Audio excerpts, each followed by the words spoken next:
My name is Isaiah Woods. Growing up, everybody always called me Zay, but on the football field, they call me Ice. I'm from Dallas, Texas, Oak Cliff to be exact. And if you know anything about Dallas, you'll know Oak Cliff is one of the roughest parts of the city. Thanks to my mom and dad, my focus always lied in school. When I got on the football field, nothing else really mattered. By the end of my senior year, I was a 5-star cornerback in the state of Texas, and I got a scholarship offer from any school you could think of: Alabama, LSU, Oregon, but I've never really been that far away from home. To close out my senior year, I would help lead my South Oak Cliff High School Golden Bears to a state championship. The feeling I got winning the championship in Cowboy Stadium was unmatched. So much so that I would decide to stay home and take my talents to Southern Methodist University, aka SMU. Unfortunately, I suffered a lingering injury in my national championship game and I was forced to be redshirted my freshman year. So my story begins in my redshirt freshman year, aka my sophomore year in school, but on the football field, it was my first time getting back in action with the fellas, and I was excited. I spent the whole year studying and watching film, and it was hard being hurt. But that time away from football made me want to lock in even more when I got back on the field. All that hunger and studying fueled me to dominate training camp, and with that,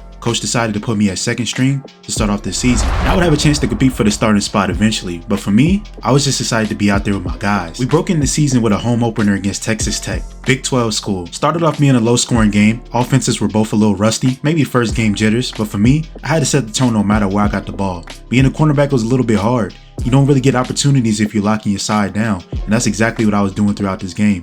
First half, I barely got any looks, no matter what coverage I was playing, so I had to create my looks. Yeah, I missed this tackle. Listen, I'm a skinny kid. I'm 6'3", 170 pounds soaking wet. So the tackles were going to come eventually, and coach knew that. I just had to be ready to make a play whenever the time presented itself. And that time came at the end of the second quarter. Baited the quarterback into throwing into a curl route, and while I wasn't there for the pick, I was there for the cleanup. I was excited. I got my first big stop as a collegiate cornerback, making a stop to force the fourth down. As the game went on, my instincts were starting to come back, and as a cornerback, you have to be able to react quick, and that's exactly what I did. Forcing his fourth down once again, making a big tackle. Another downside of playing cornerback is you feel helpless. Right here, I had to watch my other DBs get cooked for an end zone touchdown, and now Texas Tech just needed a 2-point conversion to tie the game, and that's exactly what they did. Look, the quarterback got me on the fake, and I went for it. So right here, I tried to go for the pick, and it went right through my hands. I couldn't believe it. My first career interception, right there, dropped. I had a chance to change the game, and I didn't, but my running mate Jahari Rogers, the other cornerback, the number 1 cornerback, will make the pick 6. And boy, I was so excited to see my guy take it all the way back to the house. We in the crib, home opener against a Big 12 team. And he shows me how it's done. Jahari was one of those quiet guys that didn't say much, but he tried to lead by example. And that he did. Excitement filled the stadium, and now we were up 7 in the closing moments of the game. With a minute and some change left, Texas Tech would not go down without a fight. Now while I made that stop right here, the offense will keep it moving, and with about 40 seconds left on the clock, the quarterback throws a dot to his receiver on the sideline. Now Texas Tech is in scoring position. What happened next is crazy. The quarterback finds his receiver in the back of the end zone, but illegal touching. The receiver went out of bounds and was the first one to catch it. Now they had to go for it on 4th down, and our defense made a big time stop to shut down the Texas Tech Raiders from scoring. My guy Massey made a big time play and we secured our first win at home. And I didn't have a great game, but I was just excited to be back on the field. Second game of the season is being played in the rain back at home again, and we're in the baby blues, and we're going against an FCS school. You know what that means. It's stat week. All the guys were going to try to run up their stats this week and make themselves look good against an inferior team. As for me, I'm just trying to get my rhythm and mojo back. I don't care who you're playing. The tackles I was making, the reads I was making. Just 2 years ago, I was one of the top cornerbacks in high school football. Now I felt like I had to prove myself once again because of my redshirt year, and I felt like I was getting closer with every snap. And I was right. At the beginning of the third quarter, I baited the quarterback into throwing into a curl route, and I jumped it, got my first college interception, and I took it back to the house for a pick 6 in front of the home crowd. That definitely made up for the drop pick I had last game. I was so excited, bro. You guys gotta understand, I've been spending my time on the sidelines for the past year rehabbing and nursing an injury.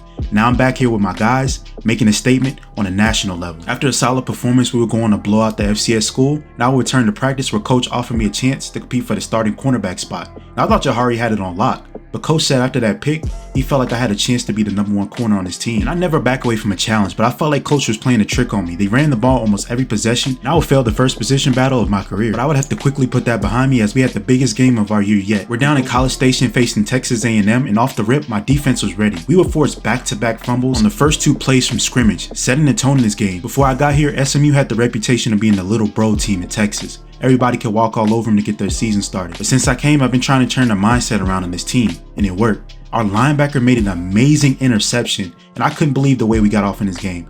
He looked like a straight cornerback making this read. That boy's gonna be an all-pro someday. As for me, I'm just doing my job, working my zone, watching my D-line go crazy, celebrating, trying not to get beat myself.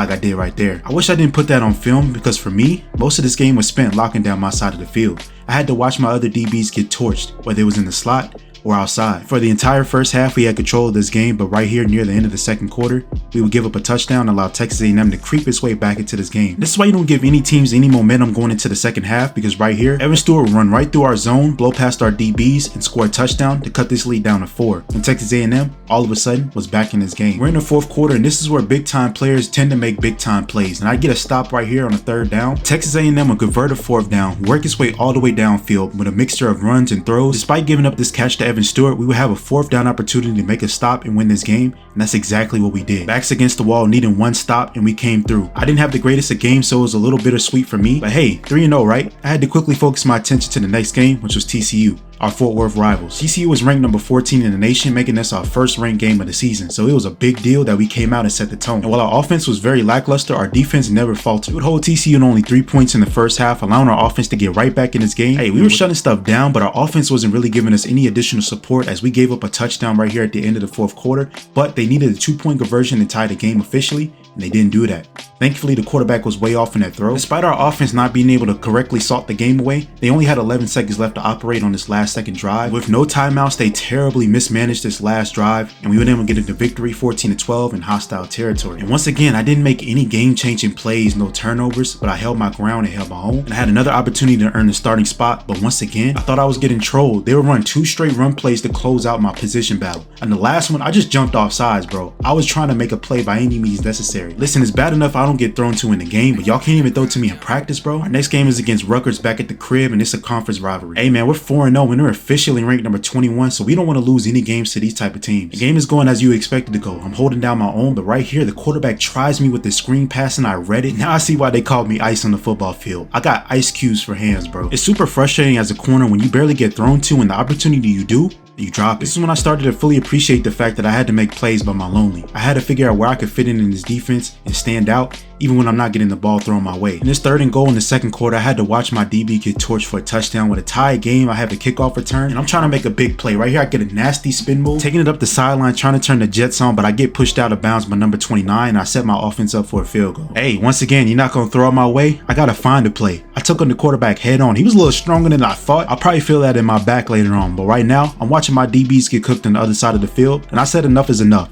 So right here, I bait the quarterback into throwing it into my zone. Now I got to execute the retreat, and I get a Tony toe tap, toe drag swag interception. 2nd career pick finally in my 5th game. I felt like it was a long time coming for this number 2. I couldn't have drew it up any better. And at the end of the game, they threw a little Hail Mary attempt, and guess who picked it? Jahari. He had to match my interception with one of his own. Had a decent game, and now we're 5-0 in the season, looking unbeatable in this conference. Game 6 would come on the road against Memphis, who was 2-3 on the season, but we could not take this game lightly. Memphis has been our rival since before I was here. It's important that we don't let up on the gas because a team like Memphis wants to take us down. It was raining, so right here I slipped and gave up a wide open middle of the field catch. Quarterback catches me slipping once again, and he finds his running back for an easy 2-yard touchdown. But our offense basically non-existent in the first quarter. It was important that we had a defensive stop right here to help us stay in the game. I don't know what the quarterback was thinking, but I was right here for the perfect interception for number 3 on the season, and I had to celebrate it. I didn't care if we were losing or not. It's my 2nd straight game with a pick, and I feel like I'm getting a groove going. I read that perfectly, and the quarterback threw it right in my lap. Memphis was trying to drive right down the field and double us up, but I put a stop to that, and our offense scored and tied the game. Man, I don't know how I did not catch that pick, as I perfectly read that play, and the ball goes right through my hands into the receiver's hands, and he makes an incredible catch. This rain battle, Memphis would work his way all the way down the field into the red zone, and it was on us to get another stop, and right here I'm locking up this zone. Quarterback was staring my way the whole time, yet he still finds the receiver on the other side of the field. Our goal line defense definitely needed a ton of work, because right here the quarterback finds his receiver for a diving one-handed touchdown. In the closing moments of the second quarter, down 7, who else is there to make a play but me? I just caught my 2nd interception of the game, and we're only in the first half. I can't even get any yards after the play, but it doesn't matter. Memphis was trying to sneak another touchdown in right before the half, and I put a stop to that. I had to celebrate. I felt like after this game, my name was going to be mentioned among some of the best DBs in the country, but we had a bigger fish to fry. We were down 7 going into the second half, and right here down 4, I make a big play. 2nd and 7, I crunched the running back for a loss of 2, and I'm feeling myself. I'm making play after play to keep my team in the game, but what do you know? The quarterback ends up going to the end zone, and I got a DB right there waving his hands, jumping for joy as the receiver catches it right behind him, and I couldn't believe it, yo. I thought my career night was about to go to waste, but not to worry, as my defense will come up with a clutch 3rd down stop right here late in the 4th quarter, and the pressure was on the offense to score a game-winning touchdown with 1 second left on the clock. Ball is in the air for the Hail Mary, but sadly the defense tips it away, and we end up losing our first game of the season to lowly Memphis. It was another bittersweet feeling. We lost the game, but I had a career night. I couldn't even celebrate with my guys, bro. We knew we had to bounce back against our next opponent, and our next opponent was Temple at home. But this Temple team has 5 wins also, and in the second quarter we had a tie game 7-7, and their quarterback dots up his receiver. I missed a tackle. We go down 14-7 late in the second quarter. Right here I get a kickoff right before halftime, and I felt like I had to put the offense in scoring position, and that's exactly how I did it. I took it 58 yards up the sideline. I got tackled, but the offense ended up tying the game at 14. Once again, we're in another tight battle with a conference opponent as we're going into the later stages of the game with Temple, and I give up a wide open catch trying to bait too hard. They will march all the way down the field, putting them in perfect scoring position for a field goal or a touchdown. And while our defense will put up some goal line stops, couldn't force them to turn the ball over. And ultimately, they will end up kicking a game-winning field goal. We lose our second straight game, dropping us out of the top 25. I was very frustrated, so I ended up taking it down on my position battle and finally won. And ironically enough, I'll have my worst collegiate game ever. I misplayed my zone and I got greedy, and the quarterback took full advantage of that. Hit the receiver on the dot up the sideline, scored an 80-yard touchdown on me. Man, I was so pissed, but not at anybody else. I was pissed at myself. I was so hyped to get the starting spot, I feel like I let my teammates and my coaching staff down this game. Listen, I know I'm not the biggest guy, but I shouldn't be getting stiff on like that by the running back. Not to mention, missing my tackles. Man, I already know the next film session was going to be rough. I was going to get killed in practice. At this point, I was in my own head, and I need to make a stop. I need to make a play to set myself straight, and that's what I did. My teammates celebrated. They knew I was having a rough game and I needed something to pick me up. I got humbled, but that was all the motivation I needed. Next game, I was back to making instinct plays. We were playing Charlotte at home, and obviously Charlotte ain't a good team, in any sport really. But at the same time, it was about me. It was about making sure I made my name again. And on this kick return, I would take it all the way up the sideline, straight to the house. As you can see by the score, we got off to a very rough start in this game, so it was up to me to change the momentum, turn the tide. I mean, I'm gonna be honest, getting a pick 6 is fun and exciting, but returning a kickoff is completely unmatched. 95 yards of straight speed and acceleration, right to the house. And after that, I would just continue to put the team on my back. 2nd and 5, and I bait the quarterback into throwing it to his favorite receiver, and I'm right there for the interception, and I'm feeling it. I had to get on my knees instantly and be thankful. After that Cincinnati game, I needed a crazy bounce back, and that's what happened. A kick return for a touchdown and an interception got that juice back in my system. But to be honest, this game ain't even over yet, and I still feel like I got one more play to make. So in the 4th quarter, on the 1st and 10, I swoop in for the interception in double coverage. I don't even know why the quarterback threw that for real, bro. I'm starting to become one of those players you really got to keep an eye out. I'm feeling like I'm the Ed Reed of cornerbacks in the NCAA. Maybe I shouldn't go that far. I'm just hyped. Listen, after not getting thrown to for multiple games, witnessing my team get cooked on the other side, and then also, after having a struggle of a game myself, it just felt good to be involved again.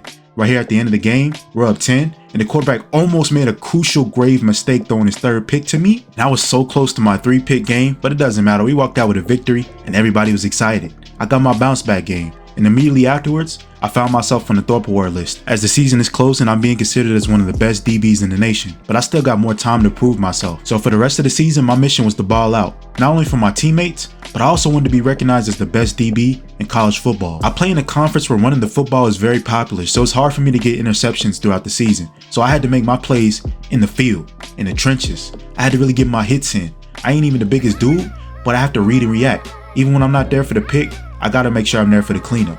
You know, kick return, I might have just got my 2nd career kick return touchdown against South Florida. As I'm returning this kickback, I'm looking at myself on a big screen running this in the end zone. I think that's one of the coolest things I've ever seen and felt. And despite not snagging an interception this game, I still made my presence felt, and we were going to get the victory. This game against UCF was ultra important. It was the last game of the regular season, so it was important that we closed out right and won our conference. But at the same time, our offense didn't get that memo. We were already in the 2nd quarter, the offense got a goose egg. So as every great player does, I took matters into my own hands, and I decided to take this into the end zone myself. Man, this touchdown felt personal. I had to do this, bro. I got tired of watching our offense get stalled out, and I decided to put 6 on the board myself. But I fear I wasn't done. On the defensive possession, I decided to bait the quarterback once again, and on the sideline, I made a beautiful interception falling to the ground. Hey, when you a shutdown corner, you don't get too many opportunities, and you gotta make the best of them. And I did. I bred it perfectly, fell to the sideline, kept myself in bounds. Most importantly, I gave my offense easy field position so they can get a score. And later on in the game, we were up 20-13 in the 4th quarter.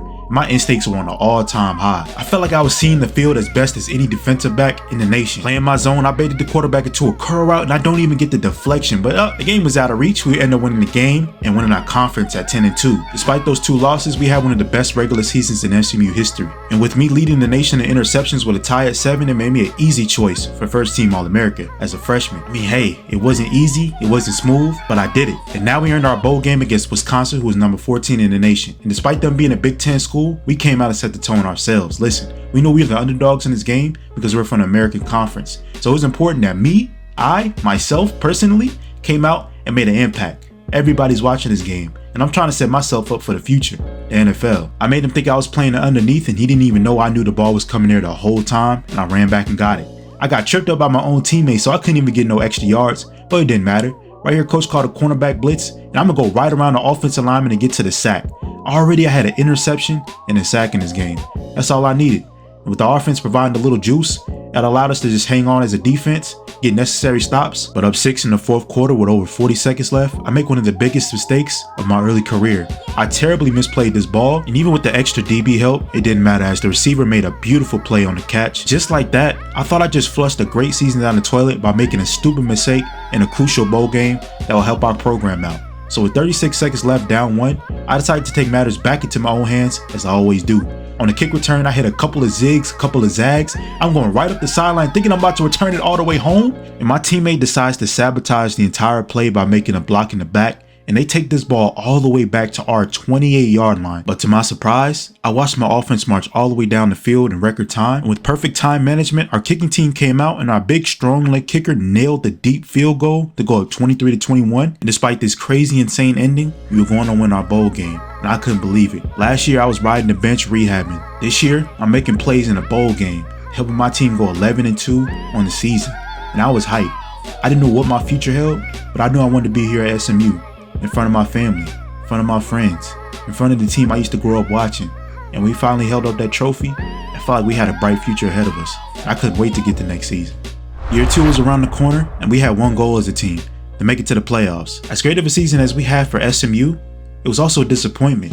The only 2 losses we had were to 2 conference opponents, and our conference is not that strong. We can't afford that if we want to have a perfect season. So my job was to come in and be dominant on the defensive end. I was recognized as a preseason All-American, so I had a lot of eyes and attention on me this season, and it was time to make some plays. Our first game is against in-state Baylor, and they had me on a cornerback blitz. And I told coach, bet, I'm too quick and agile for the offensive lineman, and I start the season off with a sack. And I'm like, if this the way it's gonna go, this season gonna be lit. A point of emphasis I had this season is to get out of my comfort zone. Everybody knows I can catch an interception, but what they don't know, I've been working on my tackling all off season. My instincts, not just for the passing game, for the running game. I already got a tackle for loss and a sack in this game. But to be honest, it was still rough watching some of my teammates get torched in the passing game. And Baylor was not that good, but here we are in the 3rd quarter, and our offense hasn't scored a single point. And coach took me off the kick return team because he didn't want to distract me from defense. And I said, alright, but in my head, how else were we going to get game-changing plays when our offense just stalls out? It took 4 quarters, but our offense finally got on the board and gave us a 1-point lead, and what happens? I misplay a route and immediately get torched, and then march down the field, and I misplay another defensive assignment and give up an end zone touchdown to the tight end. And just like that, they'll go 5, then 7. And as great as I was playing early on, I felt like I cost my team this game. They'll run out the clock and get a victory 14-7. And as bad as I felt like I closed out that game, I still was solid. Yet our offense was terrible. What happened? We had so much expectations going into the season, just to throw our perfect season down the toilet in game 1, only scoring 7. But I figured we would bounce back against North Texas. Look, they took our ranking away, but they didn't take our pride away. But North Texas got out to a 7-0 start, and it's deja vu. I look up in the 2nd quarter, we got 0 on the board, and I start losing momentum. My mind checks out.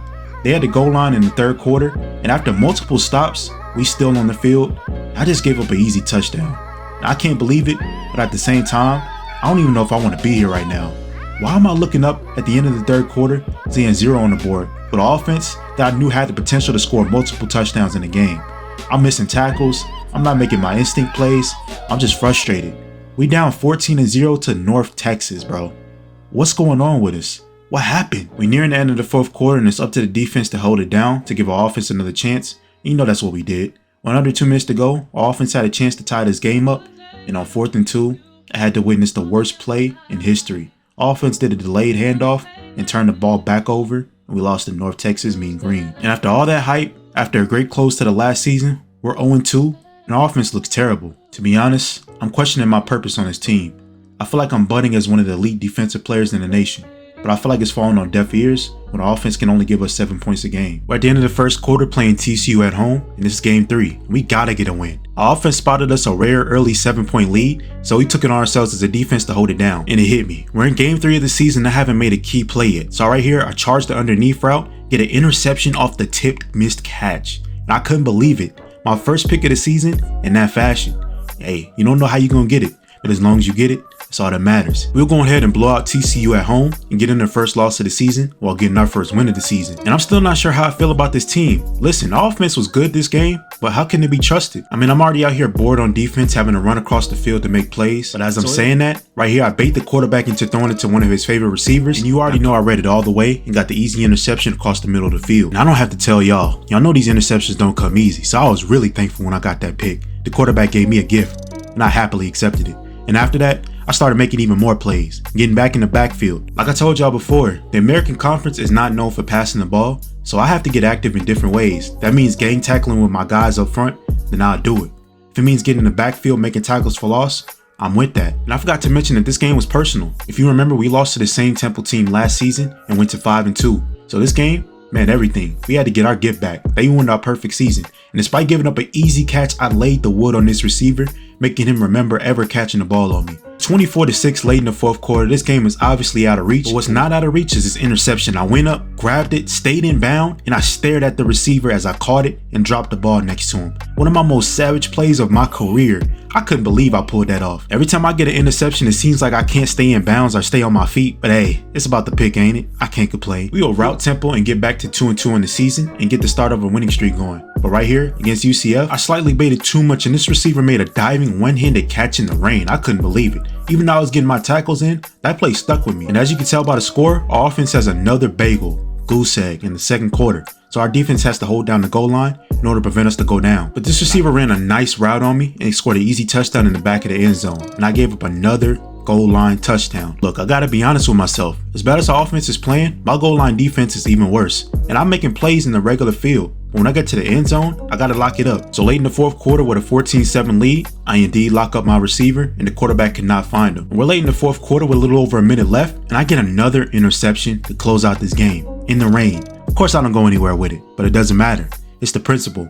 We had a 14-7 lead. No matter how sloppy we played as a team, I had to make the game-winning play. And thanks to our offense, they somehow got the ball back, but on 4th and 9, I made the crucial game-closing stop to seal the deal. And while wins like this are always exciting, it just feels like our season is already tainted. We opened up the season with 2 terrible losses, and now we're just having to fight back. And now we're doing. Look, I'm a team player. I'm not the type to quit on my team in the middle of a season. All these thoughts you guys are hearing are just me voicing out my frustration in my head. But at the end of the day, when I'm in the game, I'ma help my team make plays. Look, our defense is one of the top defenses in the nation. We always getting stops, we're always shutting stuff down, but our offense just gives the ball right back to their offense and we have to make another play. Speaking of making a play, Jahari Rogers forces the fumble on that receiver and my instincts tell me to scoop it and take it right to the house for my first return for a touchdown this season, but that didn't happen. Number 1 on South Florida had insane speed, caught me, but I was still celebrating nonetheless. I was just happy to get involved. My boy Jahari put the wood on him. I came and scooped up the rest and tried to finish it off. And these were the type of plays I was just gonna have to make for the rest of the season. Listen, I wasn't getting challenged often, so I had to challenge myself. Come across field and make some plays. Even if I wasn't there for the interception, I trusted my instincts so much that I was right there to make the tackle as soon as the ball was caught and nothing was gained. And these were the type of plays I was gonna have to make throughout the season. Unfortunately, I lost about 3 games worth of footage, so we were on a 7-game win streak at this point and ranked number 20 in the nation. Put the nation back on notice after beating number 9 Louisville at our house, and I got a pick 6 in that game. I'm so pissed y'all couldn't see it, but it's my job to show y'all that wasn't a fluke. So right here we're going against Houston up 17-3, and even though we got a 14-point lead at the end of the third quarter, I knew we couldn't just hold on to that for the rest of the game. These games start to get hard at the end of the season. Every team wants to take you out as soon as they see that little number next to your team name. And I'm gonna be honest, this was probably the worst our defense has looked in weeks. Our defense got completely out of sync on this play and gave up a running touchdown to their quarterback. With a 24-24 game in overtime, we had to lock up. And you know that's what we did. We would force a field goal, our offense would score a touchdown, we were going to win this game in overtime. It's the last game in the regular season, and we're 9-2 on a 9-game winning streak, ranked number 16 in the nation. And we got Memphis on the schedule. It's snowing, and it's a revenge game. Y'all remember Memphis was the other team that beat us last season, and they started our losing streak. So this game meant everything to us. This was the last regular season game. I wasn't sure how I felt about SMU. So when I missed this interception right here, it killed me. But I will later make up for it, as in the 21-13 game, I'll make the closing interception, as I often did this season. Hey, I wasn't sure what my future held. I wasn't even sure if I entirely wanted to be here at SMU going after this season. I felt like our conference just wasn't strong enough for me to get my name up. But regardless, my name was strong enough this season to be mentioned as one of the best defensive players in the nation. I met my goal, and I led the country in interceptions. And as far as SMU, our defense was top tier. We were one of the best defenses in the country. And it was hard to walk away from this. I wish I could just take my defense and go somewhere else where the offense was more consistent. You wouldn't believe it. Florida and ECU were facing off in a national championship game. And for us, it was another season of greatness and disappointment. I know I should be happy. SMU shouldn't even be here right now. I'm really being recognized as an All-American for the second straight year. And I should be excited. And I am. But at the same time, I'm a competitor. And I feel like the team we got, the defense we have, we should be fighting for a national championship. And instead, my mind went blank on this play. And I gave up an easy touchdown to open up this bowl game against Mississippi State. And this was the start of an avalanche, a negative avalanche. I was missing my reads, I was missing tackles, my mind was out of it. My body was just on the field. I wasn't even sure what I was doing at one point. And to make matters worse, I caught a Derrick Henry stiff arm from this quarterback and he went into the end zone and scored to put them up 14-0. And I had all the media members rethinking their votes for voting me as the best defensive player in the country. I got ran over once again. While I was on the ground, I was thinking to myself, is this really it? Is this how I'm gonna lead this team? They say when you face adversity, you're supposed to always put your best foot forward. But as a typical cornerback, I backpedaled. And I ended up costing us this game. And I knew it. My teammates tried to remind me that they didn't want this game to overshadow my great season. And in the moment, I couldn't see it. But later on in the spring, I would get multiple offers from Power 5 schools to come join their program and be the lead cornerback to help turn their defense around. And after going through all the offers, I narrowed it down to Ohio State, Tennessee, Washington, Florida State, Texas. And I had the biggest decision of my life to make. Should I take one of these offers? Should I stay loyal to SMU?